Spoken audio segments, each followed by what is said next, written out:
আসসালামু আলাইকুম। এই সময়ে এসে কোনো মানুষ বিশ্বাসই করতে চাবে না যে কালো জাদু বলতে কিছু একটা আছে। আজকে থেকে যদি আমরা কিছু বছর পিছিয়ে যাই তাহলে দেখতে পারবো মানুষ কতটা কালো জাদুর উপর বিশ্বাস করত বা কতটা কালো জাদু চর্চা করত।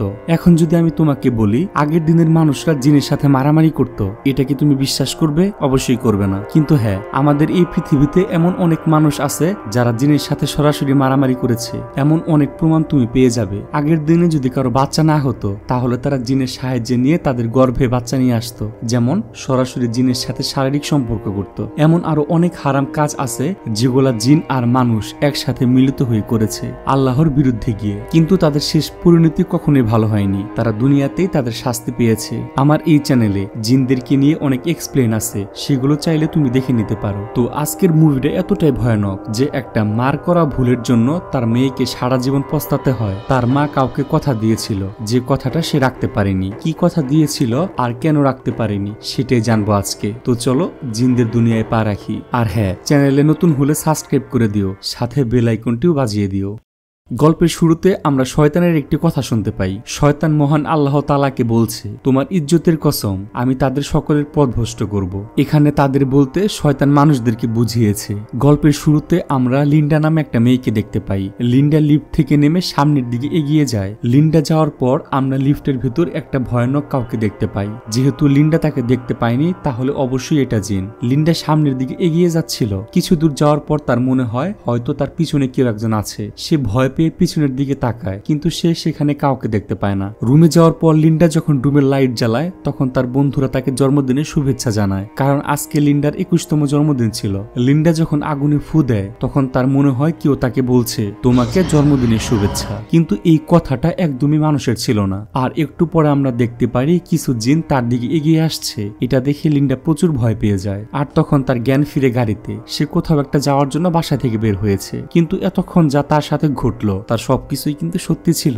এরপর লিন্ডা বাস কাউন্টারে ফ্রেশ হতে যায়। ফ্রেশ হওয়ার পর যখন লিন্ডা সেখান থেকে বের হয়ে যাবে তখন পিছন থেকে কেউ একজন তাকে লিন্ডা বলে ডাক দেয়। লিন্ডা পিছনের দিকে তাকিয়ে আয়নাতে একটি জিন দেখতে পায়, আর এই জিন তার রূপ নিয়েছিল। জিন তাকে বলে, সময় এসেছে, তোমাকে প্রতিশ্রুতি পূরণ করতে হবে। লিন্ডা তখন জিনকে বলে, তুমি কে? আমাকে কেন বিরক্ত করছো? জিন বলে, তুমি ভয় পেও না, আমি সবসময় তোমার সাথে আছি, আর আমি তুমি, তুমি আমি, আমরা দুজনেই এক। তখন লিন্ডা ভয় পেয়ে গ্লাসটা ভেঙে ফেলে। লিন্ডা কেদাহ যাওয়ার জন্য একটা টিকিট কিনে নেয়। এরপর টিকিটটা নিয়ে বাসে উঠে পড়ে। বাসে উঠে লিন্ডা তার ছোটবেলার কথা ভাবতে থাকে। সে ছোট থাকতে তার বাবা তাকে অনেক বকাঝোকা করত। এখানে আমরা লিন্ডার বাবাকে একজন শিক্ষকের সাথে কথা বলতে দেখি। উনি হচ্ছেন মাদ্রাসার শিক্ষক, মানে বড় একজন আলেম। লিন্ডার বাবা শিক্ষককে বলে, আমি মনে হয় লিন্ডার যত্ন নিতে পারবো না। আমি 12 বছর ধরে তার বাবা হওয়ার চেষ্টা করছি, কিন্তু আমি যখন তার মুখ দেখি তখন আমার স্ত্রীর কথা মনে পড়ে যায়, আর আমার স্ত্রী যে পাপ করেছে সেটাও মনে পড়ে যায়, আর কিছুতেই আমার স্ত্রীর করা পাপকে আমি ভুলতে পারছি না। তখন শিক্ষক লিন্ডার বাবাকে বলে, মানুষ হিসেবে যেহেতু জন্মগ্রহণ করেছি আমাদের ভুল হবেই, আমরা ভুল থেকে পালাতে পারবো না, কিন্তু এটা সত্যি যে তোমার স্ত্রী যে কাজ করেছিল এটা অনেক বড়, এমনকি জঘন্য একটি পাপ, কিন্তু সে মারা গেছে। এই বিষয় নিয়ে আর কোনো কথা না বলাই ভালো। তোমার স্ত্রী আর তার পাপ সেটা আল্লাহ আর তোমার স্ত্রীর মধ্যেই থাকুক। তখন লিন্ডার বাবা শিক্ষককে বলে, কিন্তু লিন্ডা আমার মেয়ে না, তারপরও আমি তাকে 12 বছর ধরে বড় করেছি, এখন আমি আর কিছু করতে পারবো না। আমি লিন্ডাকে একটি ইতিমখানায় দিয়ে দিতে চাই, আমি আর তার দায়িত্ব নিতে চাই না। আর এইসব কথা উপর থেকে লিন্ডা শুনে ফেলে, কিন্তু লিন্ডাকে এখানে দেখে বোঝা যাচ্ছে সে এই কথাগুলো শুনে অনেক রেগে গিয়েছে। তো সেদিন রাতে লিন্ডার বাবা লিন্ডার রুম থেকে কিছু ভয়ানক আওয়াজ শুনতে পায়। যখন লিন্ডার বাবা ঘরের ভিতর প্রবেশ করে তখন সে দেখতে পায় লিন্ডার মুখ একদম বিকৃত হয়ে গেছে। তাকে দেখে মনে হচ্ছে তাকে যেন জিন ভর করে নিয়েছে। লিন্ডার মুখ থেকে চামড়া উঠে আসছে আর তার চোখ সাদা হয়ে আছে। তখন তার বাবা তাকে কোলে নিয়ে নিচে নামতে শুরু করে। তখন পাশ থেকে তার মেয়ে লিন্ডা তাকে বাবা বলে ডাক দেয়। তার মেয়েকে নিচে দাঁড়িয়ে থাকতে দেখে তার রক্ত একদম বরফ হয়ে যায়। সে তার হাতের দিকে তাকিয়ে দেখে হাতে কিছুই নেই, শুধু সে হাত উঁচু করে রেখেছে। ভয়ে তার শরীর থেকে ঘাম বেরিয়ে যাচ্ছে। তখন সে পিছন থেকে একটি কথা শুনতে পায়, আমাকে যে প্রতিশ্রুতি দেওয়া হয়েছিল আমি তার জন্য এখানে এসেছি। যখন সে পিছনের দিকে তাকায় একটা ভয়ানক হাত তাকে ধাক্কা দিয়ে সিঁড়ি থেকে নিচে ফেলে দেয়, আর মাথায় আঘাত লাগার কারণে তার সেখানে মৃত্যু হয়ে যায়। আর দূর থেকে লিন্ডা তার বাবার মৃত্যু দেখছিল, আর তার মুখে আমরা অদ্ভুত একটা হাসি দেখতে পাই। তখন লিন্ডা কল্পনা থেকে বাস্তবে ফিরে আসে আর তাকে আমরা বাসে বসে থাকতে দেখি। এরপর আমরা লিন্ডাকে ইবু ওয়াতির সাথে কথা বলতে দেখি। আর এই ইবু ওয়াতি হচ্ছে ইতিমখানার একজন টিচার। লিন্ডার বাবা মারা যাওয়ার পর লিন্ডা তার কাছেই বড় হয়েছে। লিন্ডার সাথে এতদিন ধরে যা যা ঘটেছে সবকিছু ইবু ওয়াতিকে খুলে বলে। তখন ইবু ওয়াতি বলে, তুমি কতদিন ধরে এইসব অনুভব করছো? লিন্ডা বলে, গত সপ্তাহ থেকে। আমি যখন আমার 21তম জন্মদিন উদযাপন করছিলাম তখন থেকে মূলত আমার সাথে এগুলা শুরু হয়। আমি প্রতি রাতে দুঃস্বপ্ন দেখি এবং বাচ্চার কান্না শুনতে পাই। আমি ঠিকভাবে ঘুমাতে পারছিলাম না বলে ডাক্তার দেখিয়েছিলাম, কিন্তু ডাক্তার সব পরীক্ষা করার পর বলেছে আমি একদম সুস্থ। তখন ইবু ওয়াতি বলে, তুমি দাদির সাথে দেখা করতে যাও। তিনি মেয়েদের জন্য একটা তাহাফিজ স্কুল খুলেছেন, আর তাহাফিজ স্কুল হলো কোরআন শরীফ মুখস্থ করানোর স্কুল। ইবু ওয়াতি আরো বলে, তোমার মনকে আরো শক্তিশালী করতে হবে, একমাত্র আল্লাহ তোমাকে সাহায্য করতে পারেন। তো এরপর লিন্ডা তাহাফিজ স্কুলে চলে আসে। দাদি লিন্ডাকে দেখে অনেক খুশি হয়। দাদি তাকে বলে, তুমি সারা রাত জার্নি করে এসেছো, আগে একটু বিশ্রাম নাও। এরপর দাদি হানা নামে একজন টিচারকে ডেকে লিন্ডার সাথে পাঠিয়ে দেয় আর তাকে বলে, তুমি লিন্ডাকে তার রুমে নিয়ে যাও। লিন্ডা চলে যাওয়ার পর দাদিকে জামিলা টিচার বলে, তুমি তাকে কেন গ্রহণ করলে, কেন তুমি তাকে এখানে থাকতে দিলে? জামিলা টিচার এই কথাটা কেন বললো তা একটু পরে জানা যাবে। এদিকে হানা আর লিন্ডা যখন যাচ্ছিল তখন লিন্ডা সে জিনকে দেখতে পায়। জিন তাকে বলে, তুমি এখানে থাকবে না, তুমি এখান থেকে চলে যাও। কথাটা বলে জিন গায়েব হয়ে যায়। এরপর লিন্ডা ভয় পেয়ে দৌড়ে তার রুমে যায় আর সেখানে গিয়ে কিছুক্ষণ বিশ্রাম নেয়। এরপর আমরা দেখতে পাই মাদ্রাসার সব ছাত্রীদেরকে একসাথে বসিয়ে শিক্ষক জামিলা তাদেরকে কোরআন তেলাওয়াত করে শোনাচ্ছে। দুনিয়াতে কিভাবে চলতে হবে, কি কাজগুলো করা যাবে আর কোনগুলো করা যাবে না, এইসব কথাগুলো তাদেরকে বলছে। লিন্ডা ওই সময় সেই জিনকে আবার দেখতে পায়। জিন তাকে বলছে, তুমি আমার, সময় হয়েছে, চুক্তিটা এখন তোমাকে পূরণ করতে হবে। তখন লিন্ডা ভয় পেয়ে রুম থেকে বের হয়ে যায়। তখন ভয়ানক শব্দ তার কানে আসতে থাকে, শুধু তার কানে একটা কথাই আসতে থাকে, তুমি শুধু আমার। তখন লিন্ডা সেখান থেকে দৌড়ে তার রুমের সামনে চলে আসে। কিছুক্ষণ পর সে দেখতে পায় মাদ্রাসার ছাত্রীরা দৌড়াদৌড়ি করছে।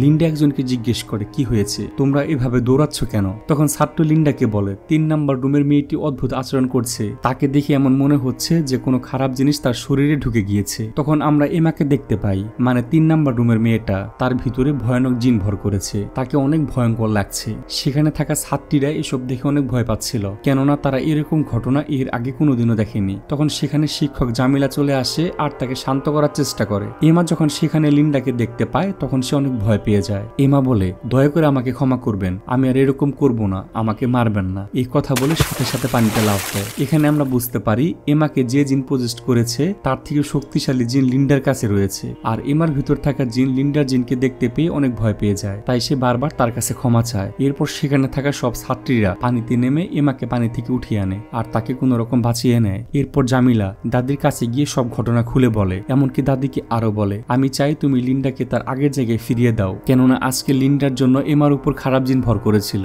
আর এরকম ঘটনা এর আগে কোনোদিনও ঘটেনি। তাই লিন্ডাকে তার আগের জায়গায় ফিরিয়ে দিলে আমাদের পক্ষে ভালো হবে। আর আমরা তো জানি তার ভিতরে যে জিনিসটা আছে লিন্ডা তাকেও সাথে করে এখানে নিয়ে এসেছে, যা ধীরে ধীরে আমাদের ছাত্রীদের আচ্ছন্ন করে ফেলবে। জামিলা দাদিকে আরো বলে, আমি জানি তুমি লিন্ডাকে সাহায্য করতে চাও, কিন্তু এতে অনেক বেশি ঝুঁকি আছে, যে কোনো সময় যে কোনো কিছু হয়ে যেতে পারে। তখন দাদি বলে, আমার এই স্কুল খোলার কারণ হচ্ছে আমি সবাইকে সাহায্য করতে চাই, আমরা তরুণীদের আল্লাহর পথে আনতে চাই। তখন জামিলা দাদিকে বলে, তুমি যদি সত্যি লিন্ডাকে সাহায্য করতে চাও তাহলে তাকে চিকিৎসা করতে নিয়ে যাও আর ওর ভিতরে যে আছে তাকে বের করে আনো। এরপর লিন্ডা ভালো হয়ে গেলে তখন তুমি তাকে এখানে নিয়ে এসো। দাদি তখন বলে, আচ্ছা এটা পরে দেখা যাবে, তুমি এখন এখান থেকে যাও। তাদের কথা শুনে এখানে স্পষ্টভাবে আমরা বুঝতে পারি যে লিন্ডার ভিতরে যে খারাপ জিনটা আছে সে খুব ভয়ঙ্কর এবং অনেক শক্তিশালী। তো এরপর দাদি রুমে গিয়ে ভাবতে থাকে, কয়েক বছর আগে লিন্ডা ছোট থাকতে গাছের গোড়ে 1 ঘন্টা যাবত বসেছিল, তার মুখ থেকে ভয়ানক শব্দ বেরিয়ে আসছিল। তখন সেখানে শিক্ষক এসে তাকে জিনের হাত থেকে বাঁচানোর চেষ্টা করে, কিন্তু এই জিন এতটাই শক্তিশালী ছিল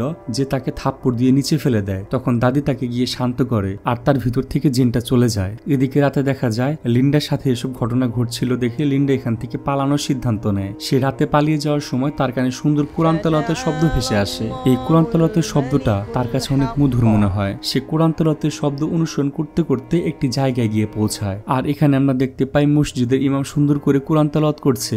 লিন্ডা তখন তার দিকে এক ধ্যানে তাকিয়ে থাকে আর তার কোরআন তেলাওয়াত শুনতে থাকে। যখন ইমাম তার দিকে তাকায় তখন লিন্ডা সেখান থেকে আবার পালাতে শুরু করে। তখন বাহিরে জোরে বৃষ্টি হচ্ছিল, আকাশে অনবরত বিদ্যুৎ চমকাচ্ছে, কিন্তু লিন্ডা তারপরও পালিয়ে যাচ্ছে। কিছু দূর যাওয়ার পর হুট করে বিদ্যুৎ চমকিয়ে একটা গাছে আগুন ধরে যায় আর লিন্ডা ভয়ে সেখানে অজ্ঞান হয়ে পড়ে। লিন্ডার যখন চোখ খুলে সে দেখতে পায় সে রুমে শুয়ে আছে, এটা হচ্ছে ইমামের ঘর। তখন ইমাম এসে তাকে বলে, তুমি আমার ঘরে শুয়ে আছো, কোনো সমস্যা নেই, তুমি এই পানিটা খেয়ে নাও, এই পানিটা তোমার জন্য আমার বাবা তৈরি করে দিয়েছেন। আমার বাবা বলেছেন এই পানিটা খেলে তুমি ভিতর থেকে শক্তি পাবে। তো এরপর লিন্ডা বাহিরে বের হয়। তখন ইমামের বাবার সাথে তার দেখা হয়। ইমামের বাবা লিন্ডাকে বলে একটু পর দাদি তোমাকে এখান থেকে নিয়ে যাবে। তখন লিন্ডা তাকে ধন্যবাদ জানায় তাকে সেই পানি দেওয়ার জন্য। এরপর দাদি ইমামের বাবার সাথে দেখা করতে আসে। ইমামের বাবা লিন্ডাকে দেখে বলে তার স্কুলে না থাকাই ভালো, কেননা তার সাথে যে রয়েছে সে তাকে সবসময় অনুসরণ করে, আর এটা ততদিন পর্যন্ত থাকবে যতদিন পর্যন্ত প্রতিশ্রুতি না মানা হবে। আর লিন্ডাকে সবসময় আল্লাহর প্রতি বিশ্বাস রাখতে হবে, তাহলে তার সাথে যেসব ঘটনাগুলি ঘটছে সেগুলো আস্তে আস্তে কমে যাবে।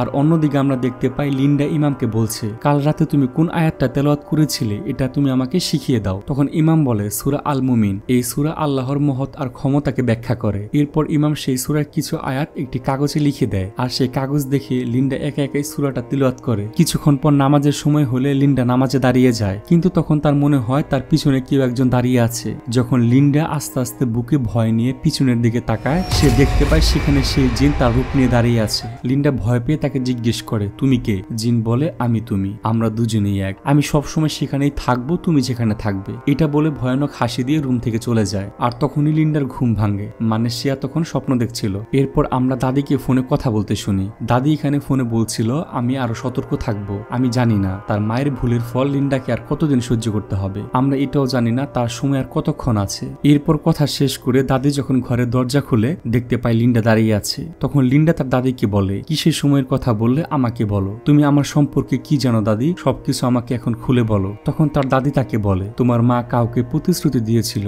কিন্তু সেটা কি আমরা কেউ জানি না, আর তোমার মা সেই প্রতিশ্রুতি রক্ষা করেনি বলে তোমার আজকে এই অবস্থা। তখন লিন্ডা কাঁদতে কাঁদতে তার দাদিকে বলে আমার মায়ের ভুল আর পাপ কেন আমাকে বহন করতে হচ্ছে, এটা বলে সে অনেক কান্না করে। তখন তার দাদি তাকে বলে শক্ত হও, মনে জোর রাখো, নিশ্চয়ই আল্লাহ তোমার পাশে থাকবেন, তোমাকে রক্ষা করবেন। এরপর দাদি লিন্ডাকে জড়িয়ে ধরে। সেদিন রাতে আমরা দেখতে পাই লিন্ডা মহান আল্লাহর কাছে প্রার্থনা করছে। লিন্ডা বলছে হে মহান আল্লাহ, তুমি আমাকে শক্তি দাও, আমাকে রক্ষা করো, আমাকে ক্ষমা করো আর আমাকে সাহায্য করো। এর কিছুক্ষণ পর আমরা এমাকে দেখতে পাই। সে ঘরের উপর দাঁড়িয়ে আছে আর কান্না করছে, মানে সে এখন এখান থেকে লাফ দিয়ে আত্মহত্যা করবে। তখন নিচ থেকে তার টিচার আর বান্ধবীরা তাকে বলছে তুমি অনেক ধার্মিক একজন মেয়ে, তুমি ভালো মানুষ, তুমি নিচে নেমে এসো। কিন্তু এমা নিচে নেমে আসছিল না, সে কান্না করছিল ভয়ানক ভাবে। তখন সে লিন্ডাকে দেখে ফেলে আর ভয়ানক এক হাসি দেয়, আর তাকে বলে আমি তোমাকে বলেছিলাম তুমি এখানে থেকো না, এখান থেকে চলে যাও। এই কথাটা বলার পর এমা উপর থেকে লাফ দিয়ে নিচে পড়ে যায়, আর সেখানেই তার মৃত্যু হয়। তার মৃত্যুতে সবাই অনেক কষ্ট পায়, বিশেষ করে দাদি। কিছুক্ষণ পর সেখানে অ্যাম্বুলেন্স এসে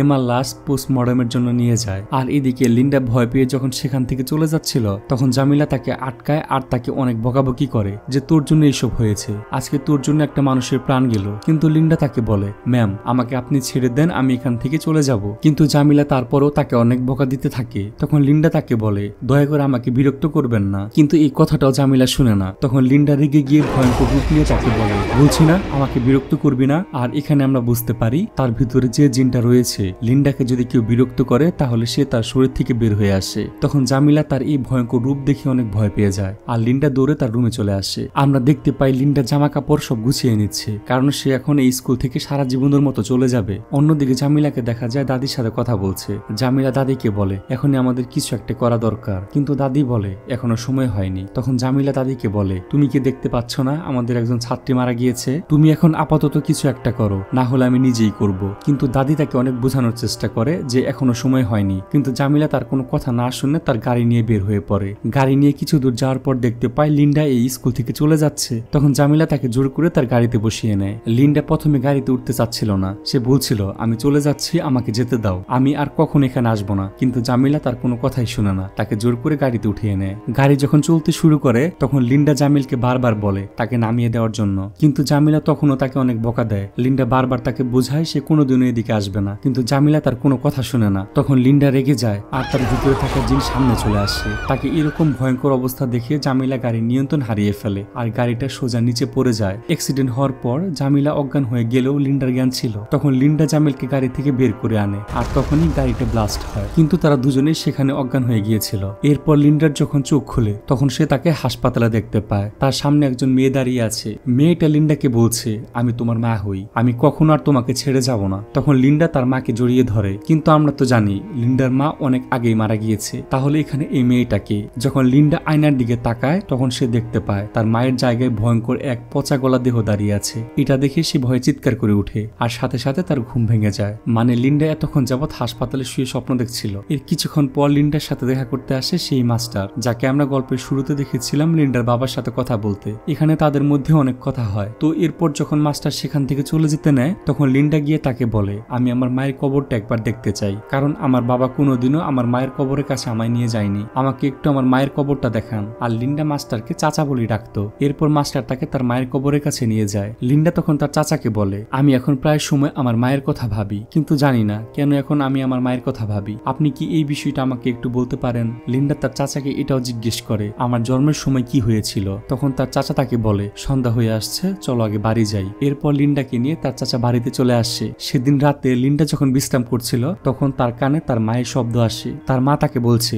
লিন্ডা আমাকে সাহায্য করো, এখানে থাকতে আমার খুব কষ্ট হচ্ছে। লিন্ডা ঘরের জানলা খুলে দেখতে পায় তার মা কাফনের কাপড় পরে দাঁড়িয়ে আছে, তার মুখ থেকে মাংস গলে গলে পড়ছে। লিন্ডা তখন দৌড়ে তার মায়ের কাছে যেতে নেয়, কিন্তু নিচে নেমে এসে তার মাকে আর দেখতে পায় না। সে তার মাকে অনেক খোঁজাখুঁজি করে, কিন্তু পায় না। এদিকে তার কানে সেই একটা শব্দ বারবার আসছে, লিন্ডা আমি এখানে থাকতে পারছি না, আমার এখানে দম বন্ধ হয়ে আসছে, আমাকে সাহায্য করো। এক সময় লিন্ডা তার মাকে খুঁজতে খুঁজতে মায়ের কবরের কাছে চলে আসে। তখন সে স্পষ্টভাবে শুনতে পায় কবর থেকে তার মা বলছে, লিন্ডা আমাকে সাহায্য করো, আমার এখানে দম বন্ধ হয়ে আসছে, আমাকে কবর থেকে বের করো। তখন লিন্ডা তার মার কবর থেকে বের করার জন্য কবর খুঁড়ে ফেলে এবং কবর থেকে তার মায়ের লাশ বের করে আনে। সেই সময় আবার প্রচন্ড বৃষ্টি হচ্ছিল, এমনকি আকাশে অনবরত বিদ্যুৎ চমকাচ্ছে। ওই সময় আমরা সেখানে একজন লোককে দেখতে পাই। লোকটা লিন্ডার নাম ধরে ডাক দেয়। তখন লিন্ডা বলে, তুমি কে? লোকটা তখন বলে, আমি তোমার বাবা, তুমি আমার মেয়ে। লিন্ডা বলে, না তুমি আমার বাবা না, তুমি একটা শয়তান। তখন লোকটা লিন্ডার মাথায় হাত দেয়। তখন আমরা আগের কিছু দৃশ্য দেখতে পাই। এখানে এই লোকটা লিন্ডার মাকে বলছে,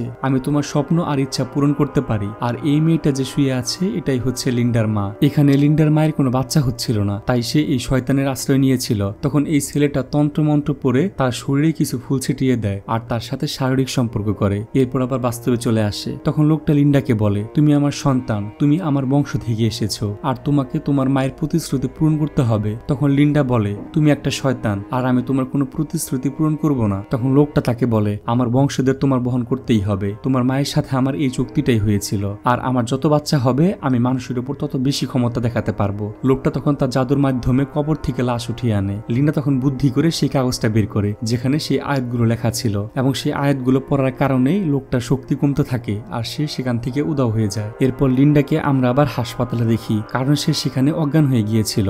লিন্ডা তার দাদিকে বলে, আমাকে সাহায্য করুন, দয়া করে এমন কাউকে খুঁজে বের করুন যে আমাকে সাহায্য করতে পারবে। আমি আর এই যন্ত্রণা সহ্য করতে পারছি না, আমি চাই না আমার জন্য কেউ মারা যাক বা আমার জন্য কেউ কষ্ট পাক। তখন দাদি তাকে বলে, আমি এটা তোমার জন্য অবশ্যই করব। এরপর দাদি ইমামের বাবার সাথে দেখা করতে চলে যায় এবং তাকে কিছু একটা করতে বলে যেন লিন্ডা সারা জীবনের জন্য সুস্থ হয়ে যায়। এদিকে আমরা ইমামকে দেখতে পাই, সে লিন্ডাকে দেখার জন্য হাসপাতালে এসেছে। ইমাম লিন্ডাকে বলে, আমি অনুমতি চাই, আমি কিছু করতে চাই। কথাটা শুনে লিন্ডা একটু অবাক হয়। লিন্ডা বলে, কিসের অনুমতি আপনি চান, কি করতে চান আমার সাথে? ইমাম তখন বলে, আমি তোমাকে সুস্থ করার জন্য অনুমতি চাই। তখন লিন্ডা হাসি দিয়ে তাকে অনুমতি দিয়ে দেয়। এরপর ইমাম তার কাজ শুরু করে। যখন ইমাম তার পিঠে হাত দিবে তখন তার বাবা এসে বলে, তুমি ওকে ছুবে না। আর এখানে আমরা সব থেকে ভয়ঙ্কর একটা বিষয় দেখতে পাই, রুমের ভিতরে যে ইমাম আছে এটা আসলে ইমাম না, এটা একটা শয়তান। আসল ইমাম তখন রুমের বাইরে ছিল। এরপর শয়তান তার আসল রূপে ফিরে আসে আর আমরা দেখতে পাই এটা হচ্ছে লিন্ডার বাবা। শয়তান লোকটা তখন তাদের বলে, লিন্ডা আমার মেয়ে, আমি তাকে নিতে এসেছি, আর তার মায়ের প্রতিশ্রুতি তাকে রক্ষা করতে হবে। তখন ইমামের সাথে শয়তানের অনেক লড়াই হয়। এই শয়তানটা খুব শক্তিশালী ছিল, তাকে সহজে হারানো যাচ্ছিল না। কিন্তু কিছুক্ষণ পর শয়তানটা গায়েব হয়ে যায়। ইমাম ভাবে হয়তো শয়তানটা চলে গিয়েছে, কিন্তু এরপর ঘটে অন্য এক ঘটনা। এরপর আমরা দেখতে পাই শয়তানটা লিন্ডার শরীরের ভিতর প্রবেশ করেছে আর ইমামকে বলছে, তুমি কি মনে করো আমাকে ধ্বংস করতে পারবে? তখন ইমাম শয়তানকে বলে, তুমি লিন্ডাকে বিরক্ত করো না, তুমি তার শরীর ছেড়ে দাও। তখন শয়তান বলে, লিন্ডা আমার মেয়ে, সে আমার বীজ থেকে এসেছে। এরপর ইমামকে মারার চেষ্টা করে, কিন্তু সে কোনোভাবে বেঁচে যায়। ইমাম এখানে অনেক চেষ্টা করে লিন্ডার শরীর থেকে শয়তান জিনটাকে বের করার জন্য, কিন্তু কোনোভাবেই ইমাম এই কাজটা করতে পারছিল না। তখন লিন্ডা জানলা ভেঙে রুম থেকে বের হয়ে যায় আর দাদির গলা চেপে ধরে। তখন ইমাম সেই কাগজটা দেখতে পায় আর কাগজটা নিয়ে সেখান থেকে তেলাওয়াত শুরু করে। তখন আস্তে আস্তে লিন্ডার ভিতরে থাকা শয়তানের শক্তি কমতে থাকে। তখন লিন্ডা মনে মনে ভাবে যে তাকে সবাই বলেছিল তার মনটাকে শক্ত রাখার জন্য, আল্লাহর প্রতি ভরসা রাখার জন্য, একমাত্র আল্লাহই তাকে সাহায্য করতে পারবে। আর লিন্ডা ঠিক সেটাই করে, সে আল্লাহর উপর ভরসা রাখে আর নিজেও সূরা তেলাওয়াত করতে শুরু করে। আর জিন তার শরীর থেকে সারা জীবনের মতো চলে যায়। আর দাদি তখন মরতে মরতে বেঁচে যায়। তখন দাদি লিন্ডাকে জড়িয়ে ধরে। তখন সবাই শান্তির একটা নিঃশ্বাস ফেলে। অবশেষে 21 বছর পর জিনটাকে তার শরীর থেকে ছাড়ানো গেল। তো এরপর আমরা দেখি সবাই খুব শান্তিতে থাকতে দেখতে শুরু করেছে লিন্ডা সবার সাথে মিশে খেলাধুলা করছে। তো এরপর দেখা যায় লিন্ডা, তার দাদি, ইমাম আর ইমামের বাবা একসাথে বসে অনেক সুন্দর সময় কাটাচ্ছে। তো এর কিছুদিন পর লিন্ডা রাতে নামাজ পড়ছিল, কিন্তু তখন পিছন থেকে সে শুনতে পায় সময় এসেছে, মানে লিন্ডার সাথে এই জিন সারা জীবনের মতো থেকে যাবে। আর এখানেই এই গল্পটা শেষ হয়ে যায়। তো গল্পটা কেমন লাগলো অবশ্যই কমেন্ট করে জানিয়ে দিও। ভালো লাগলে লাইক তো অবশ্যই করবে, আর পরবর্তীতে কেমন মুভি দেখতে চাও সেটা কমেন্টে জানাবে। তো আজকের মতো বিদায় নিচ্ছি, সবাই ভালো থেকো, সুস্থ থেকো, আল্লাহ হাফেজ।